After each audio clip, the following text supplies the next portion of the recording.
بسم اللہ الرحمن الرحیم۔ السلام علیکم محترم ناظرین و سامعین، آپ سن رہے ہیں دیوتا۔ تو آئیے بڑھتے ہیں کہانی کی جانب۔ ہیرو نے جواب پیش کیا، اس لیے کہ وہ یہودی ہے اور صرف یہودی خیال خوانی کرنے والے پر بھروسہ کرتی ہے۔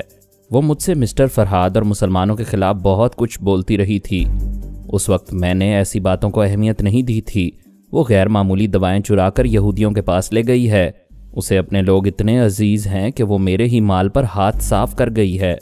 عادل نے اس کے شانے پر ہاتھ رکھ کر کہا، ہیرو، تم سارا کی آواز سننے کے لیے بالکل تیار رہو۔ وہ چرایا ہوا مال کسی کو دینے کے لیے باتیں کرے گی تو ممکن ہے کہ اس کی کسی بات سے معلوم ہو جائے کہ وہ کہاں ہے اور کن لوگوں کے ساتھ ہے۔ اس سے پہلے ہمیں کوٹھی سے باہر جانا ہوگا اور سیکیورٹی گارڈز ہمیں جانے نہیں دیں گے۔ عادل نے کہا، اینا تم باہر جاؤ اور سیکیورٹی آفیسر سے کہو اندر آئے، ہم کچھ باتیں کرنا چاہتے ہیں۔ وہ تینوں ڈرائنگ روم میں آئے۔ اینا بیرونی دروازہ کھول کر سیکیورٹی آفیسر سے بولی، اندر آؤ، ہیرو تم سے ضروری باتیں کرنا چاہتا ہے۔ آفیسر اس کے ساتھ اندر آیا۔ اندر آتے ہی ایک ریوالور کی نال اس کی گردن سے لگ گئی۔ عادل نے کہا، کسی حیل و حجت کے بغیر بتا دو سارا کہاں گئی ہے۔ میں قسم کھا کر کہتا ہوں، میں سارا کے متعلق کچھ نہیں جانتا۔ ہمیں ان کے کسی پروگرام کا علم نہیں تھا۔ وہ اچانک ہی کوٹھی سے نکل کر گئی ہیں۔ تم یہاں ہم سب کو روکنے کے لیے ڈیوٹی پر ہو، پھر اسے جانے کیوں دیا؟ مجھے ٹرانسمیٹر کے ذریعے حکم دیا گیا تھا کہ ہم اسے جانے دیں اور احاطے کا مین گیٹ کھول دیں۔ واکی ٹاکی کے ذریعے اپنے گارڈ سے کہو کہ وہ بڑی ویگن کار پورچ میں لے آئے۔ آفیسر نے ماتحت کو حکم دیا۔ 1 منٹ کے اندر گاڑی پورچ میں آ گئی۔ عادل اور ہیرو آفیسر کو گن پوائنٹ پر باہر لے آئے۔ تمام گارڈز انہیں دیکھتے ہی اپنی گنیں سیدھی کرنے لگے۔ عادل نے کہا، کوئی حماقت نہ کرنا ورنہ تمہارا پیارا آفیسر مارا جائے گا۔ وہ اسے لے کر گاڑی میں بیٹھ گئے۔ اینا نے اسٹیئرنگ سیٹ سنبھالی، پھر حکم دیا، احاطے کا گیٹ کھولو۔ گیٹ کھل گیا۔ وہ ڈرائیو کرتی ہوئی احاطے کے باہر آئی، پھر ایک سمت چلنے لگی۔ عادل نے سیکیورٹی آفیسر سے کہا، اپنے ٹرانسمیٹر کے ذریعے برین ایڈم اور دوسرے اعلیٰ افسران سے کہو ہم جھگڑا بڑھانا نہیں چاہتے، صرف سارا کو تلاش کرنے نکلے ہیں۔ اسے ڈھونڈ کر کوٹھی میں واپس آ جائیں گے۔ وہ ٹرانسمیٹر کے ذریعے رابطہ کرنے لگے۔ ایسے وقت میں عادل کے پاس آیا۔ وہ مجھے سارا فارمولوں اور دواؤں کے متعلق بتانے لگا۔ میں نے ہیرو کے پاس آ کر پوچھا، کیا تمہیں سارا کی آواز سنائی دے رہی ہے؟ نہیں دوست، ابھی تک خاموشی ہے۔ وہ مجھ سے بدظن ہو گئی ہے۔ ہم ایک دوسرے کے عجیب دیوانے تھے۔ دیوانگی کی یہ داستان پہلے ہی موڑ پر دم توڑ چکی ہے۔ آخر بات کیا ہو گئی؟ ٹھہرو، میں اس کے خیالات پڑھ کر آتا ہوں۔ میں اس کے پاس آیا تو اس نے سانس روک لی۔ مجھے خیال آیا ایکس رے مین نے اس پر عمل کیا ہوگا۔ میں ایکس رے مین کی آواز اور لہجہ اپنا کر گیا، تب بھی اس نے سانس روک لی۔ اس طرح میں دھوکہ کھا گیا کہ ایکس رے مین سارا کو ٹریپ نہیں کر رہا ہے۔ میں نے ٹیری ایڈم اور الپا کی آوازوں اور لہجوں کو اپنا کر اس کے اندر جانا چاہا اور ناکام رہا۔ میں نے ہیرو کے پاس آ کر کہا، تم کہتے ہو وہ کسی یہودی خیال خوانی کرنے والے کو بلانے والی تھی، جبکہ اس کے دماغ پر کسی یہودی نے تنویمی عمل نہیں کیا۔ میں تینوں یہودی ٹیلی پیتھی جاننے والوں کی آوازوں کے سہارے اس کے اندر جانے میں ناکام رہا ہوں۔ ہیرو نے پوچھا، پھر کس نے اسے ٹریپ کیا ہے؟ سپر ماسٹر کا ایک ٹیلی پیتھی جاننے والا ہے، پھر شیتارا ہے، کوئی دوسرا ہی اس معاملے میں آ کر کودا ہے۔ مسٹر فرہاد، وہ تمہارے اور مسلمانوں کے خلاف زہر اگل رہی تھی اور یہودیوں کی حمایت میں کسی یہودی کو ہی اپنے دماغ میں بلانا چاہتی تھی۔ ہو سکتا ہے ایکس رے مین وغیرہ کوئی نئی چال چل رہے ہوں۔ تم سارا کی آواز پر توجہ دیتے رہو۔ ان دواؤں اور فارمولوں کو کسی یہودی کے ہاتھ نہیں لگنا چاہیے۔ ایکس رے مین چاہتا تو کوٹھی سے چند گز کے فاصلے پر رہ کر سارا کو اپنے پاس بلاتا اور تمام اہم چیزیں اس سے لے لیتا، لیکن وہ محتاط تھا۔ یہ خوف ہی تھا کہ وہ لمبے راستے پر چلتی رہی اور وہ حکم کے مطابق لمبی ڈرائیو میں مصروف ہو گئی تھی۔ وہ اس کے تعاقب میں تھا اور یقین کر رہا تھا کہ میں ان کے درمیان ہوں یا نہیں۔ وہ اس کے دماغ میں بھی نہیں جا رہا تھا، کیونکہ اس طرح مجھے سارا کے اندر جگہ مل جاتی۔ وہ واقعی بڑی ہوشیاری سے اسے ٹریپ کر کے لے جا رہا تھا۔ پھر اس نے چند سیکنڈ کے لیے دماغ میں آ کر کوڈ ورڈز ادا کیے، تم میری ہو اور ہمیشہ میری رہو گی۔ وہ بولی، میں تمہاری ہوں مگر تم سے کہاں آ کر ملوں گی؟ کیا تمہارے دماغ میں کسی نے آنے کی کوشش کی تھی؟ ہاں، میں نے وقفے سے 3 بار پرائی سوچ کی لہروں کو محسوس کیا تھا اور سانس روک لی تھی۔ پھر تو خطرہ ہے، میں جا رہا ہوں، ابھی موبائل فون پر گفتگو ہوگی۔ اس نے دماغی طور پر حاضر ہو کر اس کے موبائل فون کا نمبر ڈائل کیا۔ رابطہ ہونے پر وہ بولی، ہیلو، میں ہوں سارا۔ سارا، میں ہوں تمہارا عامل، تمہارا دوست۔ तुम्हें समझा रहा हूं कि अकबनुमा आइनों पर नजर रखो, ताकुब का शुबा हो तो मुझे बताओ। अच्छी बात है, मैं नजर रख रही हूं। एक बात याद रखो, अगर यकीन हो जाए कि ताकुब किया जा रहा है तो किसी मसरूफ शॉपिंग सेंटर में चली जाना, वहां उन अहम चीज़ों को छुपा देना, कोई ऐसा तरीका इख्तियार करना कि वो चीज़ें किसी के हाथ ना लगें। मैं यही करूंगी, ये चीज़ें किसी के हाथ लगने नहीं दूंगी। राबता ख़त्म हो गया। वो ड्राइव करती हुई दाएं बाएं और पीछे नज़र रखने लगी। थोड़ी देर बाद शुबा हुआ कि एक जर्द रंग की गाड़ी मुसलसल पीछे आ रही है। वो मोबाइल के जरिए राबता करना चाहती थी। इससे पहले ही घंटी सुनाई दी। उसने एक हाथ से मोबाइल को ऑपरेट करते हुए कहा, हाँ मैं बोल रही हूँ, एक जर्द रंग की कार बहुत देर से पीछे चली आ रही है। दूसरी तरफ से आवाज़ आई, तुम किस रास्ते पर हो? वो बोली, तुम कौन हो? मैं आदिल बोल रहा हूँ, हीरो तुमसे ज़रूरी बातें करना चाहता है, प्लीज़ बताओ तुम कहाँ हो? उसने मोबाइल फ़ोन को ऑफ कर दिया। आदिल और हीरो वैगन कार में बैठे सिक्योरिटी ऑफिसर के मोबाइल फ़ोन के ज़रिए बातें कर रहे थे, लेकिन बाकायदा बात शुरू होने से पहले सारा ने फ़ोन बंद कर दिया था।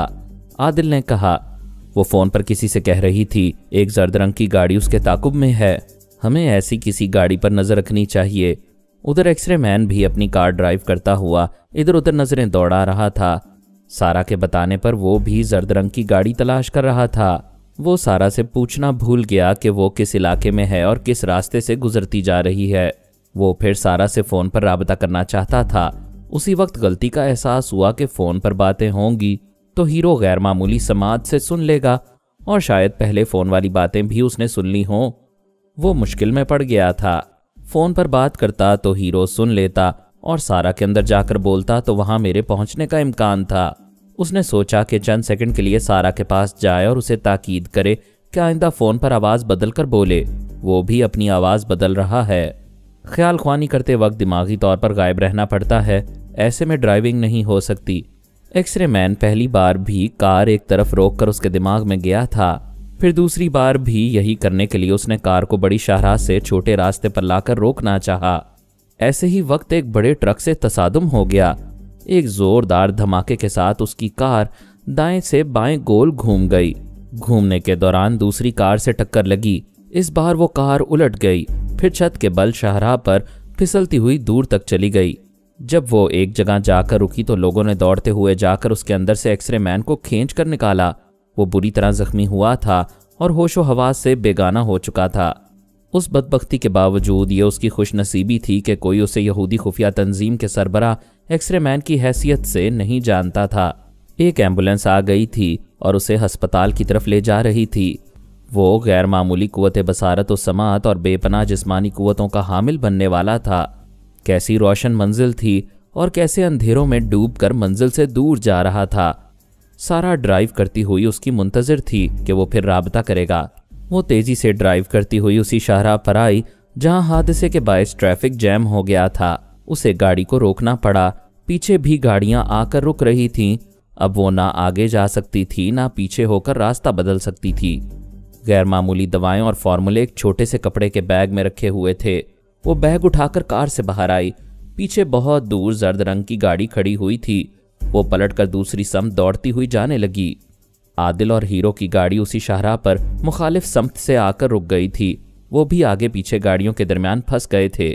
आदिल कार से निकलकर जायजा लेने लगा कि इस भीड़ से निकलने की कोई सूरत है या नहीं। ऐसे ही वक्त दूर सारा की सूरत नजर आ गई। उसने चीख कर आवाज दी, सारा इधर आओ। वो ठिठक गई। आवाज की समत देखा तो आदिल नजर आया। उसकी समझ में नहीं आया कि पीछे जर्द रंग की कार में कौन लोग थे और आगे से आदिल कहाँ आ टपका है। अब वो पैदल थी मगर ना आगे भाग सकती थी ना पीछे। वो तीसरी समत भागने लगी। आदिल उसकी समत दौड़ने लगा। वो एक मामूला थी।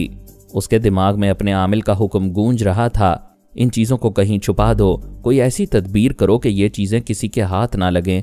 वो दौड़ती जा रही थी, दाएं बाएं नजरें दौड़ाती जा रही थी कि शायद इन अहम चीज़ों को कहीं छुपाने की जगह मिल जाए, मगर ऐसी कोई जगह नजर नहीं आ रही थी। अब वो एक ज़िमनी सड़क पर निकल आई थी। उधर बच्चों के खेलने का पार्क था। पार्क के गेट के पास एक शख्स गैस के गुब्बारे बेच रहा था। बड़े बड़े साइज के रंग बिरंगे गुब्बारे धागों से बंधे हुए थे। वो इन गुब्बारों को देखकर ठिठक गई। एकदम से उसके जहन में एक तदबीर उभरी। उसने सर घुमा कर देखा। आदिल दौड़ा चला आ रहा था। उसके पीछे हीरो भी दिखाई दिया। وہ عجوبہ اچانک منظر عام پر آ گیا تھا، اس لیے لوگوں کی بھیڑ لگ گئی تھی۔ لوگ سینکڑوں کی تعداد میں اس بندر آدمی کے پیچھے دوڑتے چلے آ رہے تھے۔ سارا نے سمجھ لیا کہ کسی تدبیر پر عمل نہیں کرے گی تو وہ اہم چیزیں پھر ہیرو کے ہاتھ لگ جائیں گی۔ اس نے فوراً ہی $50 نکال کر غبارے والے کو دیے۔ اس کے پاس پھولے ہوئے 15 غبارے تھے۔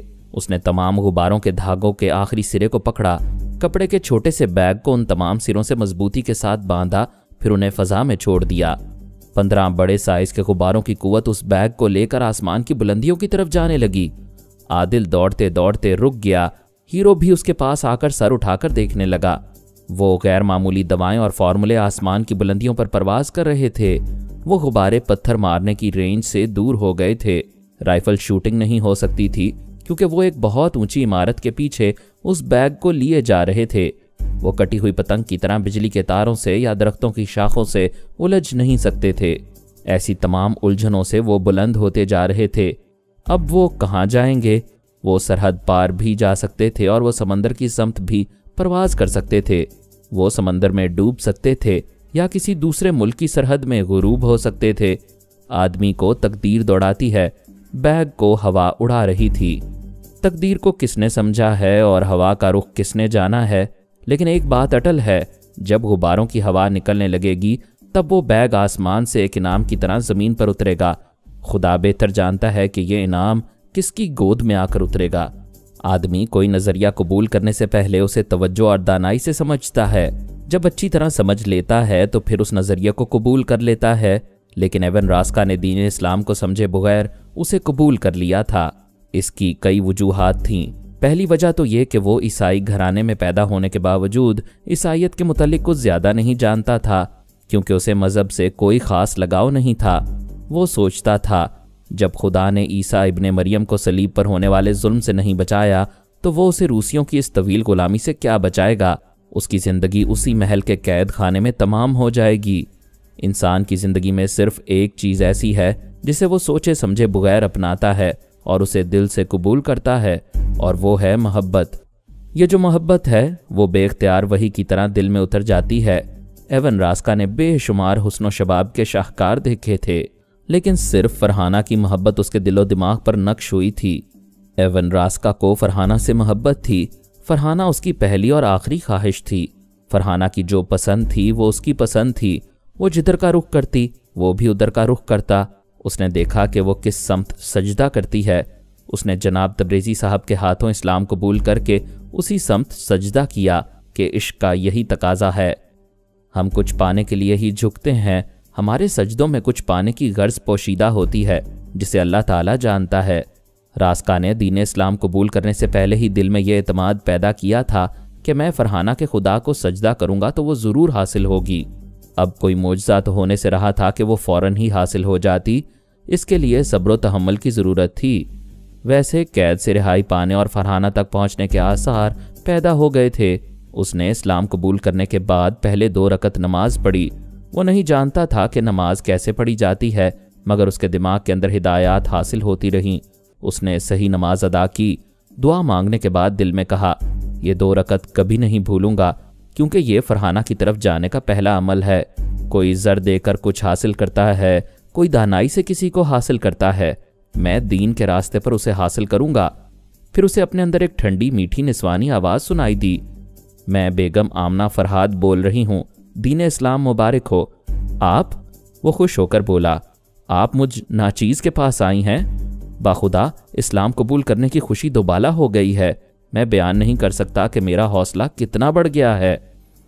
میں زیادہ دیر دنیاوی معاملات میں نہیں رہتی، تم سے بھی زیادہ نہیں بولوں گی۔ تمہیں مبارکباد دینے کے بعد یہ خوشخبری سنانے جا رہی ہوں کہ جن لمحات میں تم نے پہلا کلمہ طیب پڑھا تھا انہی لمحات میں تمہارا برین واش ہو گیا تھا۔ یہ کیسے ہوا تمہاری سمجھ میں نہیں آئے گا۔ مختصراً یہ سمجھ لو کہ ایسا روحانی ٹیلیپیتھی کے عمل سے ہوا۔ اس کے نتیجے میں تمہارا دماغ لاک ہو چکا ہے۔ تمہارے پاس صرف دوست اجازت حاصل کر کے آئیں گے، کوئی دشمن تمہارے اندر نہیں آ سکے گا۔ تم شیتارا کی تابعداری سے نجات حاصل کر چکے ہو۔ اس سے خوشی برداشت نہیں ہو رہی تھی۔ وہ بولا، میری سمجھ میں نہیں آتا میں کس منہ سے آپ کا شکریہ ادا کروں۔ اسے آمنہ کے آخری الفاظ سنائی دیے، خدا حافظ۔ پھر خاموشی چھا گئی۔ وہ تھوڑی دیر تک خلا میں تکتا رہا، پھر بولا، क्या आप जा चुकी हैं? उसे जवाब नहीं मिला। वो सोफे पर आकर बैठ गया। उसकी पुश्त से टेक लगाकर बड़ी आसूदगी से सोचने लगा। खुद को इस कदर हल्का फुल्का सा महसूस करने लगा जैसे दिलो दिमाग पर जितना भी नामालूम सा बोझ था वो सब उतारा जा चुका है। बिलाशुबा वो खुद को एक नया इंसान समझ रहा था जो अभी अभी पैदा हुआ हो। फिर वो सोफे पर सीधा होकर बैठ गया। इस बार मैंने उसे मुखातिब किया, हेलो साजिद अली। जनाब अली असदुल्ला तब्रेज़ी ने उसे ये इस्लामी नाम दिया था। वो चौंक कर बोला, हेलो, आप कौन हैं और मेरा ये नया नाम कैसे जानते हैं? मेरे अजीज़, मैं फरहाद अली तैमूर हूँ। ये सुनते ही वो उठकर खड़ा हो गया। मैंने कहा, बैठ जाओ और मेरी तरफ से मुबारकबाद कबूल करो। सर, आप आए हैं, मेरे घुटने कांप रहे हैं। मुझे यकीन तो हो रहा है मगर ये सब ख्वाब जैसा लग रहा है। पहले बैठ जाओ फिर बोलो। वो बैठ गया, फिर बोला, मैं सोच भी नहीं सकता था कि इस्लाम की दौलत मिलेगी तो इस दौलत में आप और मैडम आमना जैसे हीरे जवाहरात मुझे मिलेंगे। मैंने कहा, मुझसे और आमना से भी बढ़कर एक जगमगाता हुआ हीरा है जिसका नाम मेरी हिस्ट्री में और मेरी फैमिली में सबसे पहले आता है, और वो है सोनिया। मेरे दिमाग में आओ। वो ख्याल ख्वानी की परवाज़ करता हुआ मेरे पास आया। मैं उसे सोनिया के पास ले आया। वो बोली, साजिद मेरे अजीज़, मैं तुम्हें इस्लाम कबूल करने पर मुबारकबाद देती हूँ। वो मुसरतों की इंतहा को पहुंचकर रोने लगा। मैंने और सोनिया ने हैरानी से पूछा, क्या हुआ? वो बोला, ये मुझे कैसी मुसरतें मिल रही हैं, ऐसी तो ख्वाबों में भी नहीं मिलती। सोचो तो ख्यालों में भी इतना सारा ख़जाना हासिल नहीं होता। मैडम, मैं आपके दिमाग में आया हूँ जबकि आपके कदमों की खाक हूँ। तुम मेरे पास आए हो, पहली बार आए हो, इसलिए तुम्हें एक तोहफ़ा दे रही हूँ। मैं अभी कुछ अरसे अपने दोनों बच्चों के साथ मसरूफ़ रहूँगी, इसलिए अमली तौर पर वहाँ आकर तुम्हें तोहफ़ा नहीं दे सकूँगी। ये तुम्हें फरहाद के ज़रिए मिलेगा। मैडम, क्या आप मेरी तरफ से दोनों बच्चों को प्यार करेंगी? उसने पहले किबरिया फरहाद को उठाकर चूमा, फिर आला बीबी सानी को उठाकर चूमते हुए बोली, अब खुश हो? बहुत खुश हूँ मैडम, शायद इसके बाद मज़ीद किसी खुशी की तमन्ना नहीं रहेगी। एक और खुशी है और वो है मेरा तोहफ़ा। अब जाओ और फरहाद से वो तोहफ़ा वसूल करो। वो दिमागी तौर पर अपनी जगह हाजिर हो गया। मैंने पूछा, तुम्हारे दिल की धड़कनों का क्या हाल है? सर, मैं काबू पाने की कोशिश कर रहा हूँ। एक साथ इतनी खुशियाँ मिल रही हैं कि मेरी जगह कोई कमज़ोर आदमी होता तो ये खुशियाँ बारूद बनकर उसका सीना फाड़ देती। बेशक तुम कमज़ोर नहीं हो, मगर इतने शाहज़ोर भी नहीं हो कि इसके बाद मज़ीद कोई खुशी बर्दाश्त कर सकोगे। आप ऐसा समझते हैं तो फिर ठीक ही समझते हैं, मगर वो मैडम का तोहफ़ा क्या है? वो भी एक खुशी है। अभी ना सुनो तो ही बेहतर है। पहले दिल को मजबूत करने की मशकें कर लो। सर, इस तरह तो मैं तजस्सुस में मुब्तला रहूँगा। आप यकीन करें, मेरा दिल बहुत मजबूत है। तो फिर सुनो, सोनिया तुम्हें आज़ादी का तोहफ़ा दे रही है, असीरी से रिहाई का तोहफ़ा। Hip hip hurray. वो चलकर खड़ा हो गया। मैंने कहा, वो खुद तुम्हें रिहाई दिलाने के लिए यहाँ आ सकती थी, लेकिन उसकी कुछ मजबूरियाँ हैं, इसलिए ये काम मैं करूँगा। अल्लाह ने चाहा तो 24 घंटों के अंदर तुम्हें मॉस्को के इस कैद खाने से निकाल कर लाहौर में तुम्हारी फरहाना के पास पहुँचा दूँगा। वो खुशी से उछलकर फर्श पर आया, फिर कालीन पर कलाबाजियाँ खाने लगा। कैसेट रिकॉर्डर ऑन करके फास्ट म्यूजिक पर तेज़ी से उछलने कूदने लगा। मैंने हंसते हुए सोचा, उसके अंदर मुसरतें गैस की तरह भर गई हैं, वो इसी तरह उछल कूद कर ये गुबार निकालेगा। मैं 15 मिनट के बाद दोबारा उसके पास आया तो वो कालीन पर चारों शाने चित पड़ा हाँप रहा था और सोच रहा था कि फरहाना के पास जाकर ये खुशखबरी सुनाएगा। मैंने कहा, मास्क मैन रात का खाना खाने तुम्हारे पास महल में आता है, मैं उसी वक्त तुम्हारे पास आऊँगा। सर, वो रात को आता ज़रूर है लेकिन मेरे रूबरू कभी नहीं आता है। यहाँ के एक कमरे में चारों तरफ टीवी लगे हुए हैं। यहाँ के टीवी पर महल का हर हिस्सा नजर आता रहता है। मास्क मैन एक टीवी के सामने बैठकर खाता है, मैं अपने टीवी के सामने बैठकर खाता हूँ। इस तरह हम खाने के दौरान एक दूसरे को स्क्रीन पर देखते और ज़रूरी बातें करते रहते हैं। मैंने कहा, हमें मालूम है कि शितारा ने तुमसे पहले मास्क मैन को अपना मामूल और ताबेदार बनाया था। अब मेरी बेटी सोनिया सानी उसकी आवाज़ और लहजा इख्तियार करके मास्क मैन के अंदर जाती रहती है। हम वहाँ के सख्त इंतज़ामात के बारे में बहुत कुछ जान गए हैं और वहाँ अपना काम शुरू कर चुके हैं। अब जाओ अपनी फरहाना के पास, मैं फिर आऊँगा। मैं उसके पास से चला गया। वो उसी तरह कालीन पर पड़ा रहा, खला में तकता रहा, मुस्कुराता रहा। आंखों के सामने फरहाना मुस्कुरा रही थी। वो बड़े प्यार से बोला, मेरी जान, तुम्हारी मोहब्बत ने मेरी ज़िंदगी का नक्शा ही बदल डाला है। नेकी कभी रायगां नहीं जाती, सच्चाई ज़रूर इनाम पाती है। मैंने तुम्हें सच्चे दिल से चाहा, तुम्हारी ज़िंदगी को बेहतरीन बनाने के लिए तुमसे नेकी की, तो उस नेकी ने मेरी तकदीर ही बदल डाली। वो उसके तसव्वुर से बातें करते करते उसके पास आ गया। वो एक आलीशान महलनुमा कोठी में थी। उसने ज़िंदगी में पहली बार बहुत ही कीमती सूट पहना था और आईने के सामने खड़ी खुद को देख रही थी और अपने मेहरबान को याद कर रही थी। ये सोचकर उदास हो रही थी कि उसके हुस्न की आबोताब देखने वाला सामने नहीं है। उसका दिल ये सोचकर दुख रहा था कि वो किस तरह उसे इतनी दौलत और खुशहाली दे रहा है, लेकिन हज़ारों मील दूर किसी कैद खाने में है। वो हमा वक्त सोचती रहती कि किस तरह उसके काम आ सकती है, किस तरह उसे कैद से रिहाई दिला सकती है, लेकिन कोई तदबीर सुझाई नहीं देती थी। थक हार कर उसकी रिहाई के लिए और उससे मिलने के लिए दुआएं मांगती रहती थी। उसने मुखातिब किया, हेलो। वो चौंक गई, फिर खुश होकर आईने से लिपट गई। तुम आ गए हो? हाँ, मैं तुम्हारे अंदर हूँ। क्या देर से आने की शिकायत करोगी? वो आईने से अलग होकर अपने अक्स को देख कर बोली, क्या शिकायत ना करूँ? पुलिस वाले मुझे परेशान कर रहे हैं। फिक्र ना करो, सब सीधे हो जाएंगे। पहले खुशखबरी सुनो, मैंने इस्लाम कबूल कर लिया है। वो खुशी से अपने सीने पर हाथ रखकर बोली, सच कह रहे हो? क्या वाकई तुमने इस्लाम? वो कहते कहते रुक गई, फिर बोली, झूठ बोल रहे हो, अपनी फरहाना को धोखा दे रहे हो। मैं तुम्हें धोखा देने का तसव्वुर भी नहीं कर सकता, इससे पहले मर जाना पसंद करूंगा। तो फिर बताओ, कैद खाने में रहकर कैसे इस्लाम कबूल किया? वहाँ तुम्हारे पास कौन मौलवी या आलिम आया था? ये क्यों भूल रही हो कि मैं टेलीपैथी जानता हूँ? बाबा साहब के इदारे के एक बहुत बड़े आलिम ने मुझे कलमा पढ़वाया है। मेरा मौजूदा इस्लामी नाम साजिद अली है। हाँ, मैं भूल गई कि ऐसा टेलीपैथी के ज़रिए हो सकता है। मैं इस सच्चाई पर यकीन करती हूँ और तुम्हें मुबारकबाद देती हूँ। तुम मेरे सच्चे महबूब हो। तुमने हमारे दरमियान की एक बहुत बड़ी दीवार गिरा दी है। मैं सिद्ध के दिल से दुआ करती हूँ कि तुम्हें कैद करने वाली दीवारें भी गिर जाएं और तुम मेरे पास चले आओ। अल्लाह ताला तुम्हारी दुआएं कबूल कर रहा है। उस पाक परवरदिगार की मर्जी हुई तो कल शाम तक तुम्हारे पास पहुँच जाऊँगा। ओ खुदाया, ये मैं क्या सुन रही हूँ? फिर एक बार बोलो, मुझे यकीन नहीं आया। यकीन करो, मैं आ रहा हूँ, मैं आ रहा हूँ। अल्लाह ने चाहा तो कल शाम तक आ जाऊँगा। वो रक्स के अंदाज में घूमती हुई बिस्तर पर आकर गिर पड़ी। जब वो बेहद गरीब थी तब भी गैर महफूज थी, दौलतमंद हो जाने के बाद और ज़्यादा गैर महफूज हो गई थी। चोर डाकुओं का ख़तरा तो रहता ही था, पुलिस वाले भी पीछे पड़ गए थे कि एक गरीब लड़की अचानक दौलतमंद कैसे बन गई है। ऐसे वक्त वो सोचती थी और दुआ करती थी कि उसका मेहरबान उसके साथ दिन रात रहा करे, फिर कोई उसकी तरफ उंगली नहीं उठा सकेगा। अब ये दुआ कबूल हो रही थी। वो बोला, मैं तुम्हारे अंदर रहकर तुम्हारी दिली मुसरतों को समझ रहा हूँ, मगर एक बात याद रखो, अभी किसी से मेरा जिक्र ना करो। मैं वहाँ पहुँचकर किसी होटल में क़याम करूँगा। ये इतना बड़ा महल तुम्हारा है, क्या तुम अपने घर नहीं आओगे? ज़रूर आऊँगा। पहले हम कहीं दूसरी जगह मुलाकात करेंगे, आइंदा के प्रोग्राम मुरतब करेंगे। तुम्हें एक अहम बात बता दूं कि हम टेलीपैथी जानने वाले कभी मंजर आम पर नहीं आते, हमेशा रूपोश रहते हैं। ऐसा ना करें तो कोई भी हमें छुपकर कत्ल कर सकता है, इसलिए तुम किसी को नहीं बताओगी कि मैं टेलीपैथी जानता हूँ। ठीक है, मैं किसी से तुम्हारा जिक्र नहीं करूँगी। दरवाजे पर दस्तक हुई। वो उठकर बैठ गई, फिर बोली, कौन है? आ जाओ। उसका भाई शेरू दरवाज़ा खोल कर आया। उसने भी उम्दा लिबास पहना हुआ था। वो बोला, फरा, वो पुलिस अफसर बार बार पूछ रहा है कि तुम कहाँ हो। अगर मिलने नहीं आओगी तो वो तुम्हारे बेडरूम में घुस आएगा। वो उठकर खड़ी हो गई, फिर इत्मीनान से चलती हुई बालकनी में आई। नीचे ड्राइंग रूम में एक पुलिस ऑफिसर सोफे पर बैठा हुआ था।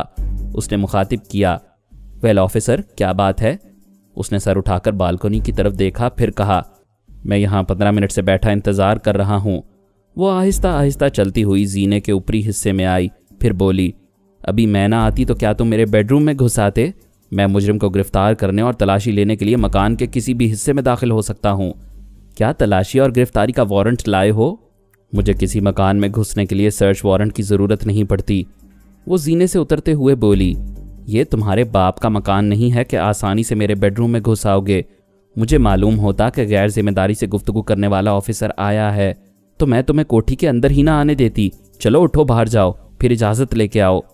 वो गुस्से से उठकर खड़ा हो गया, फिर बोला, 2 टके की जलील लड़की, कल तक फुटपाथ पर घटिया चप्पलें पहनकर चलती थी और बसों में सफ़र करती थी। आज तू मेरे बाप तक पहुंच रही है, मैं तुझे यहाँ से घसीटते हुए थाने ले जाऊंगा। जिसके पास ताकत नहीं होती वो 2 टके का जलील इंसान होता है। कल तक मेरी कोई औकात नहीं थी, आज मेरे सामने तेरी कोई औकात नहीं है। तूने मेरी शान में सस्ते अल्फाज अदा किए, इसलिए मैं तुझे तमाचे मारती हूँ। वो उससे 10 गज के फासले पर खड़ा था। उसने जीने पर ही से हाथ फजा में बुलंद करके तमाचा मारा। साजिद अली ने उसके दिमाग में बहुत हल्का सा झटका देकर उसके अंदर तमाचे खाने का एहसास पैदा किया। वो चीख मारकर यूं घूम गया जैसे थप्पड़ खाकर मुंह घूम गया हो। उसने दूसरा हाथ फजा में बुलंद करके हवा में दूसरा तमाचा मारा। उसे दूसरे गाल पर तमाचे का एहसास हुआ और उसकी तकलीफ दिमाग ने महसूस की। वो चीख मारकर दूसरी तरफ घूम गया, फिर अपना तवाज़न बरकरार ना रख सका, सोफों के दरमियान कालीन पर गिर पड़ा। वो बोली, तुम वहां से उठ नहीं सकोगे, कोशिश करके देख लो। वो कोशिश करने लगा। किसी भी अमल के लिए दिमाग तवानाई सप्लाई करता है, तब जाकर आदमी मुतहर्रिक होकर कुछ कर पाता है। उसे फर्श पर से उठने के लिए तवानाई नहीं मिल रही थी। उसका दिमाग साजिद की मुट्ठी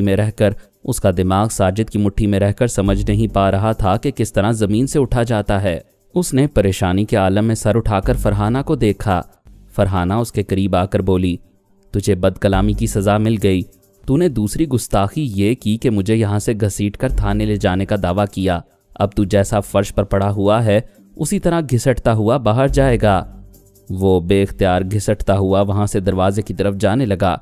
उसने पहले तो पूरी कोशिशें की कि उस तरह ना खुद को घसीटे, लेकिन समझ में आ गया कि वो अपने इख्तियार में नहीं है।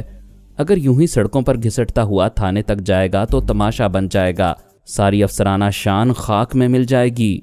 वो गिड़गिड़ा कर बोला, मुझे माफ़ कर दो, मुझे इस तरह थाने पहुंचाकर जलील ना करो, मैं आइंदा गुस्ताखी नहीं करूंगा। इससे यह साबित हुआ कि आदमी ताकत के नशे में गुस्ताखी करता है।